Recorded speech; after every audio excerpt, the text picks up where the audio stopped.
Hello students. आज हम hybridoma technology के बारे में डिस्कस करेंगे। ये बीएससी सेकेंड ईयर का एक टॉपिक है।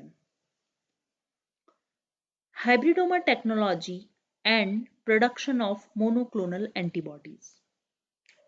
1975 में हाइब्रिडोमा टेक्नोलॉजी को सबसे पहले डेवलप किया था जॉर्जेस जेएफ कोहलर और सीजर मिलस्टीन ने किया था। इन दोनों साइंटिस्ट को 1984 में इस काम के लिए नोबेल प्राइज मिला था। अब जो टेक्नोलॉजी इन्होंने डेवलप की थी वो टेक्नोलॉजी होती क्या है? तो हाइब्रिडोमा टेक्नोलॉजी एक ऐसी टेक्नोलॉजी होती है जिससे सेम एंटीबॉडीज, मतलब जो आइडेंटिकल एक जैसी दिखने वाली जो एंटीबॉडीज होती है उनका बड़ी मात्रा में प्रोडक्शन किया जाता है। तो जिस टेक्नोलॉजी से इसका प्रोडक्शन किया जाता है उसे हम बोलते हैं hybridoma technology. Hybridemo technology is a method for producing large numbers of identical antibodies, also called monoclonal antibodies। मतलब हाइब्रिडोमा टेक्नोलॉजी एक ऐसा मेथड है जिसके द्वारा आइडेंटिकल एंटीबॉडीज, मतलब एक जैसी एंटीबॉडीज का बड़ी मात्रा में प्रोडक्शन किया जाता है और इन आइडेंटिकल एंटीबॉडीज को मोनोक्लोनल एंटीबॉडीज भी कहा जाता है। मतलब कि हाइब्रिडोमा टेक्नोलॉजी मोनोक्लोनल एंटीबॉडीज का प्रोडक्शन करती है। ओके, अब इसको हाइब्रिडोमा टेक्नोलॉजी क्यों कहा जाता है? क्योंकि इसमें दो टाइप की सेल्स या दो प्रकार की कोशिकाओं का फ्यूजन होता है और उनके फ्यूजन से जो एक नई प्रकार की कोशिका बनती है वो कहलाती है हाइब्रिड सेल। इसीलिए ये टेक्नोलॉजी क्या कहलाती है? हाइब्रिडोमा टेक्नोलॉजी कहलाती है। तो इसके बारे में हम डिस्कस करते हैं कि कैसे हाइब्रिड सेल बनती है। तो हाइब्रिड सेल क्या होती है कि जब बी सेल और माइलोमा सेल इन दोनों का जब फ्यूजन किया जाता है तो इन दोनों के फ्यूजन से जो नई सेल बनती है वो हाइब्रिडोमा सेल कहलाती है। उसमें बी सेल की भी प्रॉपर्टीज होती है और माइलोमा सेल की भी प्रॉपर्टीज होती हैं। तो इन दोनों की प्रॉपर्टी वाली एक ही सेल के अंदर इन दोनों की प्रॉपर्टी आ जाती है, इसलिए वो हाइब्रिडोमा सेल कहलाती है और उससे लार्ज नंबर में आइडेंटिकल एंटीबॉडीज का प्रोडक्शन किया जाता है। ओके, ये है हाइब्रिडोमा टेक्नोलॉजी। अब अपन नेक्स्ट डिस्कस करते हैं।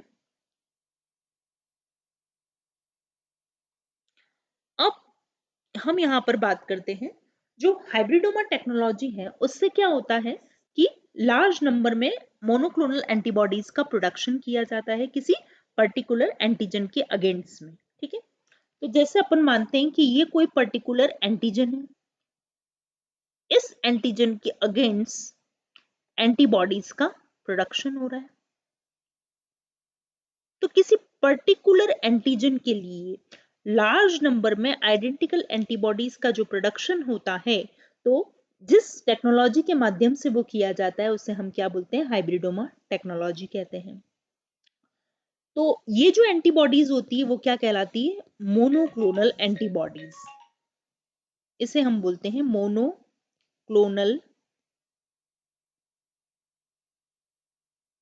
एंटीबॉडीज।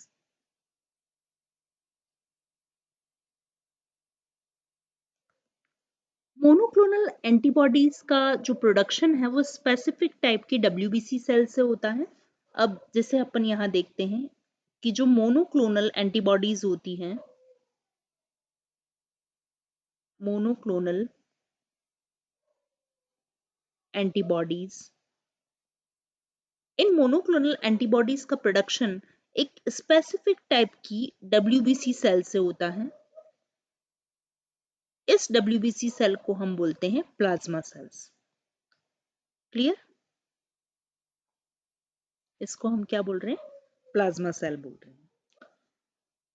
अब यहां पर हमने क्या बात की थी कि किसी स्पेसिफिक एंटीजन के अगेंस्ट जो आइडेंटिकल एंटीबॉडीज का जो प्रोडक्शन होता है उसे हम बोलते हैं मोनोक्लोनल एंटीबॉडीज। क्लियर? अब ये मोनोक्लोनल एंटीबॉडीज जो है वो स्पेसिफिक टाइप की डब्ल्यूबीसी सेल जिसे प्लाज्मा सेल कहते हैं उसके द्वारा इनका प्रोडक्शन होता है। अब ये मोनोक्लोनल एंटीबॉडीज क्या होता है? ये यूनिक टाइप की डब्ल्यूबीसी की क्लोनिंग से ही बन रही है और ये मेन मेड एंटीबॉडीज होती है। अब इसके प्रोसीजर की आगे हम बात करें तो ये किस टाइप से होता है वो हम देखते हैं यहाँ पर। तो सबसे पहले क्या होता है, कोई भी एक्स्ट्रा सेल्यूलर एंटीजन, मतलब कोई भी बाहरी पदार्थ जिसको हम क्या बोलते हैं, extra cellular antigen, extra cellular antigen. तो जब भी कोई बाहरी पदार्थ या एक्स्ट्रा सेलुलर एंटीजन बॉडी में एंटर करता है, कहाँ एंटर कर रहा है, बॉडी में, तो जब भी ये बॉडी में एंटर करता है तो बॉडी के अंदर जो बी सेल्स प्रेजेंट होती हैं, कौन सी सेल्स, बी सेल्स, ये बी सेल्स क्या हो जाती है, एक्टिवेट हो जाती है। कब, जब कोई एंटीजन बॉडी में प्रवेश करता है। तो कोई भी एक्स्ट्रा सेलुलर एंटीजन जब बॉडी में एंटर करता है तो बॉडी के अंदर जो बी सेल होती है वो बी सेल एक्टिवेट हो जाती है और एक्टिवेट होकर के वो प्लाज्मा सेल में कन्वर्ट हो जाती है। किस में कन्वर्ट हो जाती है, प्लाज्मा सेल्स में कन्वर्ट हो जाती है। ओके, फिर ये प्लाज्मा सेल्स क्या करती है, एंटीबॉडी का प्रोडक्शन करती है। ये एंटीबॉडीज का प्रोडक्शन करती है और ये किसी स्पेसिफिक एंटीजन के अगेंस्ट एंटीबॉडी का प्रोडक्शन करती है। ओके, अब आगे अपन बात करते हैं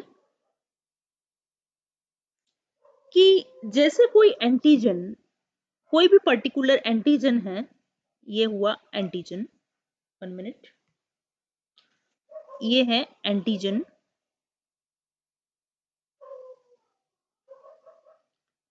जब कोई पर्टिकुलर एंटीजन किसी भी एनिमल की बॉडी में इंजेक्ट किया जाता है, जैसे अपन बोलते हैं माइस, मान लो हमने इसको चूहे में किसी एंटीजन को इंजेक्ट करवाया, ठीक है, तो जब ये एंटीजन इसकी बॉडी में जाएगा तो क्या होगा, इस माइस की बॉडी में प्लाज्मा सेल का प्रोडक्शन होगा, ठीक है, तो ये एंटीजन क्या करेगा, produce plasma cell, produce plasma cell. Plasma cell को कहाँ प्रोड्यूस करता है वो, माइस की बॉडी में।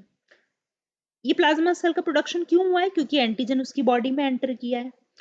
अब ये जो प्लाज्मा सेल बनती है, फिर इस प्लाज्मा सेल को हम आइसोलेट कर लेते हैं, मतलब इस माइस की बॉडी से हमने ये प्लाज्मा सेल को अलग कर दिया, इसको हमने क्या कर दिया, आइसोलेट कर दिया, आइसोलेट मतलब अलग कर दिया इस प्लाज्मा सेल्स को।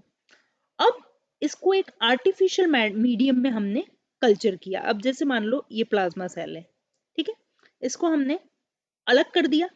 अब इसको एक आर्टिफिशियल मीडियम में हमने इस प्लाज्मा सेल का कल्चर किया, ओके, और फिर इससे एंटीबॉडी का प्रोडक्शन हुआ, यहां पर एंटीबॉडीज का प्रोडक्शन हो गया इससे। अब आप देखिए, हमने माइस में एंटीजन को इंजेक्ट कराया तो इससे प्लाज्मा सेल का बॉडी में प्रोडक्शन हुआ, फिर इस प्लाज्मा सेल को हमने सेपरेट किया, उसको आर्टिफिशियल मीडियम में ग्रो करवाया और फिर एंटीबॉडीज का प्रोडक्शन हुआ। अब इसमें प्रॉब्लम क्या आती है, ये किसी पर्टिकुलर एंटीजन के अगेंस्ट एंटीबॉडी बन रही है, इसलिए हम इसे मोनोक्लोनल एंटीबॉडीज बोल रहे हैं।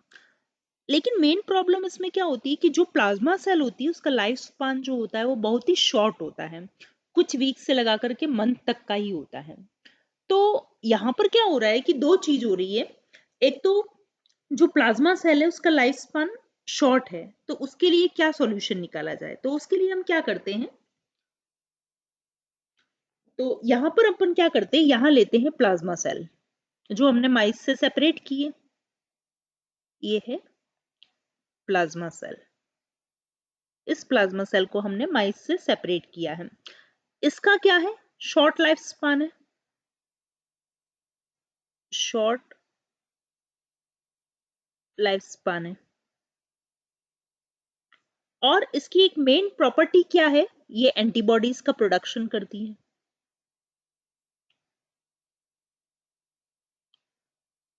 Production of antibodies, okay. दूसरा, इस प्लाज्मा सेल का हम फ्यूजन अब किसके साथ करवा रहे हैं? माइलोमा सेल से।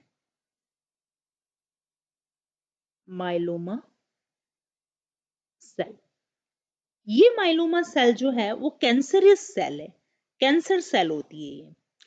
इसकी प्रॉपर्टी क्या होती है कि ये इमॉर्टल होती है, ये कभी मरती नहीं है। इमॉर्टल मतलब इसमें ये डिवाइड होती रहती है। तो आप देखिए यहाँ पर इसकी प्रॉपर्टी तो क्या हो गई कि एंटीबॉडी का प्रोडक्शन करती है, और ये क्या है? इमॉर्टल है। तो इन दोनों के फ्यूजन से हम एक ऐसी सेल बना रहे हैं जिसमें इन दोनों की प्रॉपर्टीज आ जाए।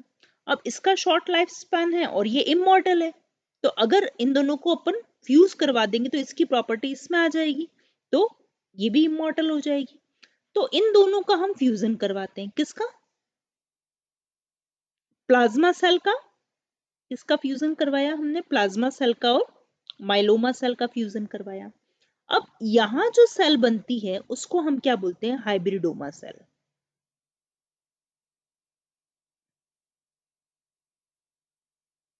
इसको हमने क्या बोला? Hybridoma cell. इसमें दोनों सेल्स की प्रॉपर्टी होती है। इसकी प्रॉपर्टी तो क्या मिल जाएगी इसको? एंटीबॉडी का प्रोडक्शन करेगी ये, और इसकी प्रॉपर्टी क्या हो जाएगी? ये इमॉर्टल होगी। तो प्रॉपर्टीज ऑफ बोथ सेल।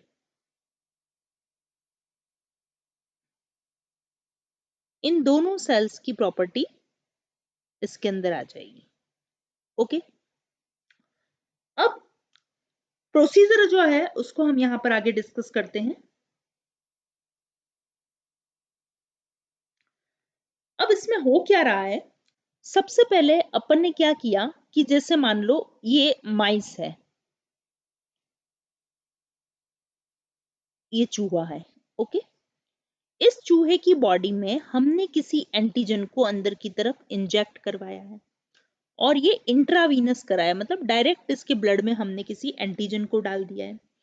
तो इस माइस की जो स्प्लीन होगी, मतलब इस माइस की जो प्लीहा होगी, इसकी जो स्प्लीन होगी, अब सपोज ये अपन मान लेते हैं कि ये माइस की स्प्लीन है। इस स्प्लीन में ये एंटीजन जाएगा, ये एंटीजन गया इसकी स्प्लीन में, और इसने इंटरेक्शन की बी सेल से। किससे इंटरेक्शन की? बी सेल से। ओके, तो ये एंटीजन जब बी सेल के साथ इंटरेक्शन करता है, मतलब पहले तो ये एंटीजन स्प्लीन में जाके ट्रैप हो गया, फिर इसने इंटरेक्शन किया बी सेल से, तो बी सेल क्या हो गई? एक्टिवेट हो गई, और इस बी सेल ने क्या बना दिया? Plasma cells. इसने क्या बनाई? प्लाज्मा सेल्स बनाई। अब इन प्लाज्मा सेल्स को हमने स्प्लीन से अलग कर दिया। ओके, इसको हमने क्या कर दिया? आइसोलेटेड फ्रॉम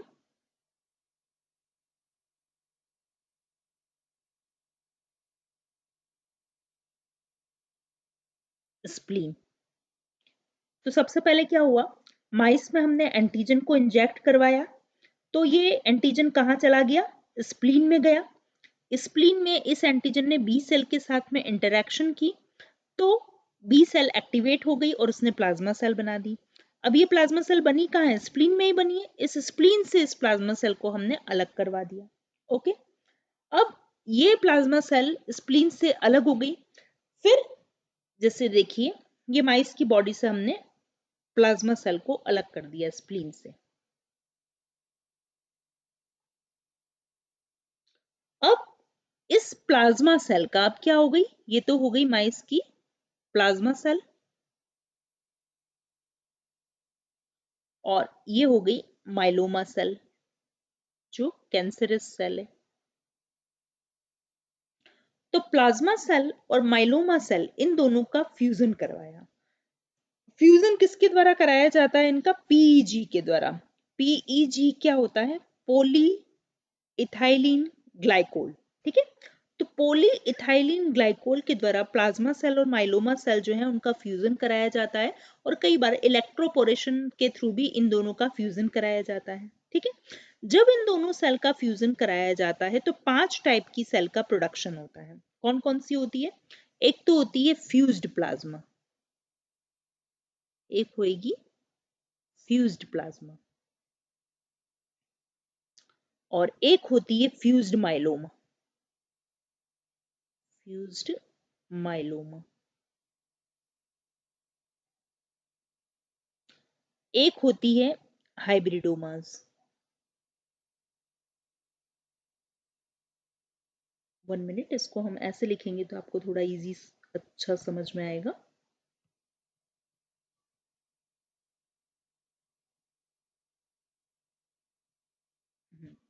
हम यहाँ पर 5 टाइप की सेल्स बना देते हैं।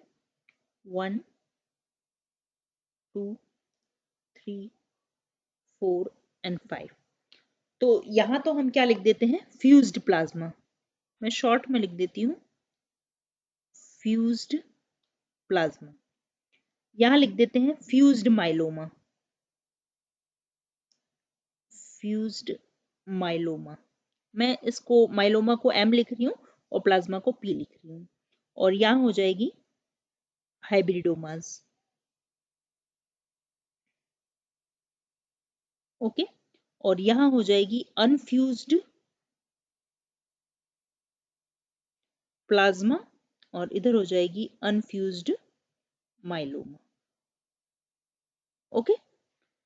तो यहाँ हमने देखा ये 5 टाइप की सेल्स अपने को मिलती है। अब इसमें से इंपॉर्टेंट जो होती है वो हाइब्रिडोमास होती है।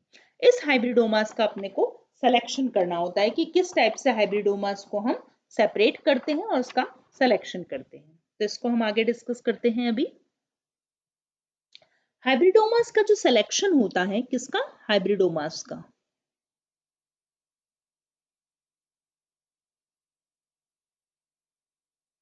हाइब्रिडोमास का सिलेक्शन जो है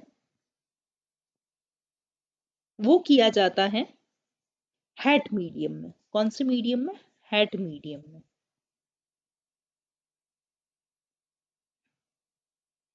अब ये हैट मीडियम क्या होता है, हैट की फुल फॉर्म होती है HAT। हैट की फुल फॉर्म क्या है, हाइपोजेंथीन, हाइपोजेंथीन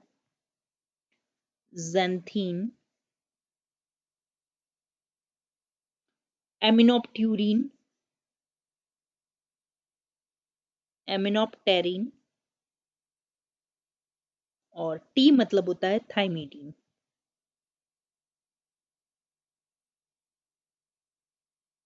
ओके। तो यहां हमने देखा H मतलब हाइपोजेंथीन, A मतलब एमिनोप्टेरिन और T मतलब थाइमिडीन। इस हेट मीडियम पर हाइब्रिडोमास का सिलेक्शन करवाया जाता है और इस हेट मीडियम में ये तीनों कंटेंट होते हैं। अब जब कोई भी सेल्स आर्टिफिशियल मीडियम में होती है, अब जैसे देखिए ये आर्टिफिशियल मीडियम में कोई भी सेल जब डिवाइड करती है, ये क्या है, आर्टिफिशियल मीडियम। कोई भी सेल जब आर्टिफिशियल मीडियम में डिवाइड करती है तो डिवाइड करने के पहले ये क्या करती है, न्यू कॉपी ऑफ डीएनए बनाती है, मतलब डीएनए की एक कॉपी बनाती है। ये देखिए इसने डीएनए की एक कॉपी बना दी। तो कोई भी सेल आर्टिफिशियल मीडियम में डिवाइड होने के पहले एक नई कॉपी बनाती है डीएनए की। अब डीएनए की नई कॉपी बनाने के लिए उसको क्या चाहिए होता है, उसको न्यूक्लियोटाइड का सिंथेसिस करना होता है, मतलब न्यूक्लियोटाइड की रिक्वायरमेंट होती है। तो न्यूक्लियोटाइड का जो, क्योंकि अपन क्या देखते हैं, न्यूक्लियोटाइड से ही मिलकर के डीएनए बना होता है। तो न्यूक्लियोटाइड का जो सिंथेसिस है वो 2 तरीके से होता है।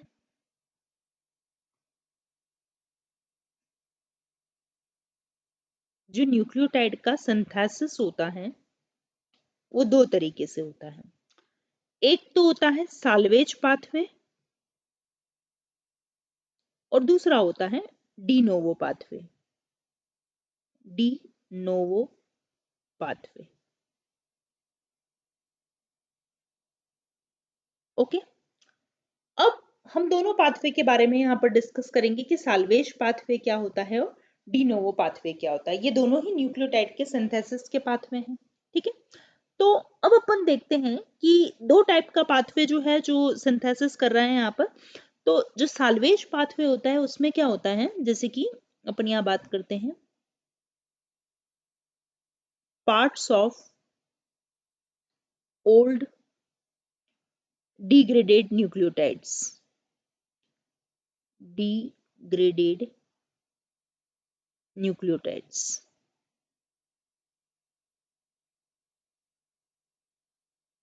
ओके। साल्वेज पाथवे में क्या होता है कि जो पुराने डिग्रेडेड न्यूक्लियोटाइड्स होते हैं उनके पार्ट से न्यूक्लियोटाइड का सिंथेसिस होता है, नया न्यूक्लियोटाइड बनता है। इनसे क्या बनता है? नया न्यूक्लियोटाइड्स का फॉर्मेशन होता है। तो पुराने डिग्रेडेड न्यूक्लियोटाइड्स के पार्ट से अगर नए न्यूक्लियोटाइड बनते हैं तो वो पाथवे क्या कहलाता है? Salvage pathway. साल्वेज पाथवे कहते हैं उसको। ओके। और शुगर, एमिनो एसिड्स जो कि मीडियम में प्रेजेंट होते हैं उनके थ्रू अगर होता है, अब किस किस के द्वारा बात कर रहे हैं अपन? Sugar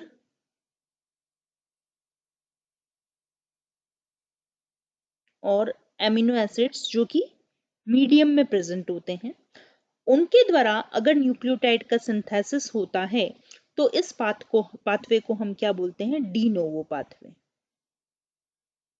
okay. तो दो टाइप के पाथवे आपने देखे, एक होता है साल्वेज पाथवे और एक होता है de novo pathway. Salvage pathway जो है उसमें वो जो है, इसके लिए HGPRT जो होता है, जिसे अपन बोलते हैं, एक एंजाइम काम में आता है इस पाथवे में, मतलब न्यूक्लियोटाइड के सिंथेसिस के लिए इस पाथवे में एक एंजाइम इंपॉर्टेंट होता है जिसे हम बोलते हैं HGPRT। ओके। ये पाथवे से न्यूक्लियोटाइड बनाने में इस एंजाइम की जरूरत होती है। HGPRT की फुल फॉर्म क्या होती है? हाइपोजेंथीन। H मतलब हाइपोजेंथीन, G मतलब गुआनिन, और P मतलब फॉस्फोराइबोसाइल, PR मतलब फॉस्फोराइबोसाइल, और T मतलब ट्रांसफरेज। तो हाइपोजेंथीन, guanine, phosphoribosyl, transferase, HGPRT enzyme की इसमें प्रेजेंस होती है इस न्यूक्लियोटाइड के सिंथेसिस के लिए। ओके। लेकिन जो डी नोवो पाथवे होता है, तो जो हेड मीडियम की सेल्स होती है वो डी नोवो पाथवे को ऑपरेट नहीं कर सकती है। क्यों नहीं कर सकती है? क्योंकि हेड मीडियम में हमने क्या पढ़ा था कि हेड मीडियम में हाइपोजेंथीन, एमिनोप्टेरिन और थाइमिडीन होते हैं। तो जो सेल्स हेड मीडियम में ग्रो करती हैं, ओके, तो हेड मीडियम में जो ग्रो करती है उन सेल के अंदर क्या प्रेजेंट होता है? एमिनोप्टेरिन।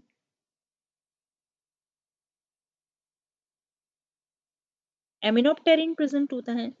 तो ये जो एमिनोप्टेरिन प्रेजेंट होता है वो क्या करता है कि एक एंजाइम होता है जिसे हम बोलते हैं डाइहाइड्रोफोलेट रिडक्टेज, उसको क्या कर देता है? वो ब्लॉक कर देता है। किसको ब्लॉक करता है? एमिनोप्टेरिन ब्लॉक्स डाइहाइड्रोफोलेट,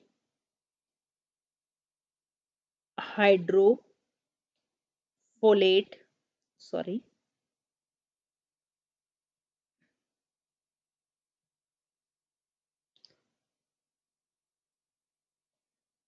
डाइहाइड्रोफोलेट रिडक्टेज।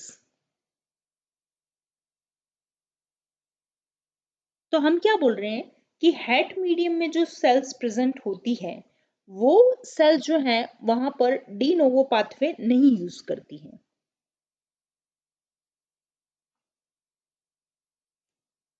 तो हेड मीडियम की जो सेल है वो डी नोवो पाथवे को यूज नहीं करेगी, क्योंकि हेड मीडियम में एमिनोप्टेरिन प्रेजेंट होता है जो कि डाइहाइड्रोफोलेट रिडक्टेज एंजाइम को ब्लॉक कर देता है, जो कि डी नोवो सिंथेसिस के लिए जरूरी होता है। क्लियर? तो इस कारण से हेड मीडियम वाली सेल जो है वो साल्वेज पाथवे ही अपनाती है, डी नोवो पाथवे नहीं अपनाती है। क्लियर? अब हमने यहाँ पर क्या बात की थी कि इस टाइप से जो है सेल्स का फ्यूजन होता है, दो सेल्स बनती है, सॉरी, दो सेल का फ्यूजन होता है और एक हाइब्रिडोमास बनती है। अब यहाँ पर अपन क्या देखते हैं कि ये जो होता है ये पाथवे यूज करते हैं डीएनए न्यूक्लियोटाइड सिंथेसिस के लिए। अब जो फ्यूजन हमने कराया था उस फ्यूजन में अपने को पांच टाइप की सेल्स फिर मिलती है, जैसे एक तो होती है जो हमने पहले पढ़ा था फ्यूज्ड प्लाज्मा थी, फ्यूज्ड माइलोमा थी, फिर एक थी हाइब्रिडोमास जो कि इंपॉर्टेंट थी, और एक थी अनफ्यूज्ड प्लाज्मा और एक थी अनफ्यूज्ड माइलोमा। ओके, तो यहां पर हम देखते हैं कि जो फ्यूज्ड प्लाज्मा है, अभी हमने क्या पढ़ा था कि जो हेट मीडियम में सेल्स ग्रो करती है वो साल्वेज पाथवे को काम में लेती है, और साल्वेज पाथवे जो है उसमें HGPRT एंजाइम जो है वो इंपॉर्टेंट होता है। तो जो फ्यूज्ड प्लाज्मा है उसमें तो HGPRT प्रेजेंट होता है, तो ये HGPRT पॉजिटिव होती है।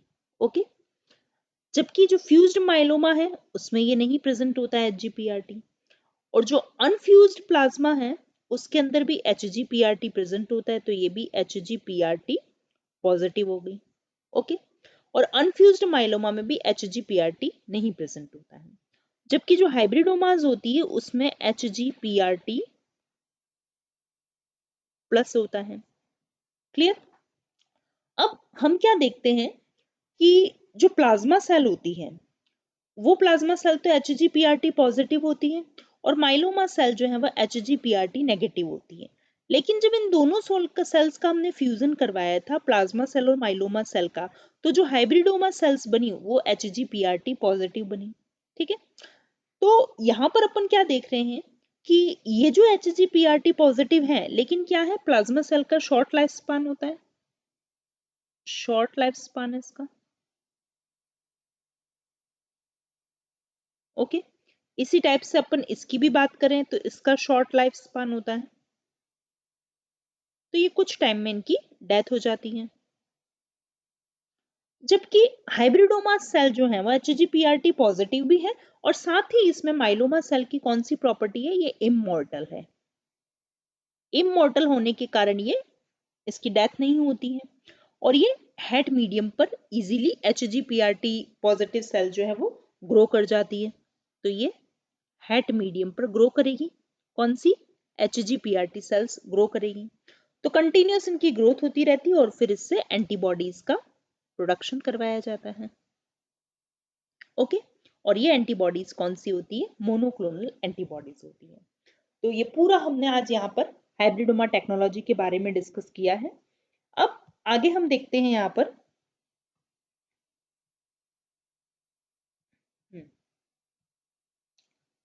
हमने इसके पहले यहाँ पर देखा था कि हाइब्रिडोमा टेक्नोलॉजी क्या होती है, उसके बारे में हमने यहाँ देखा।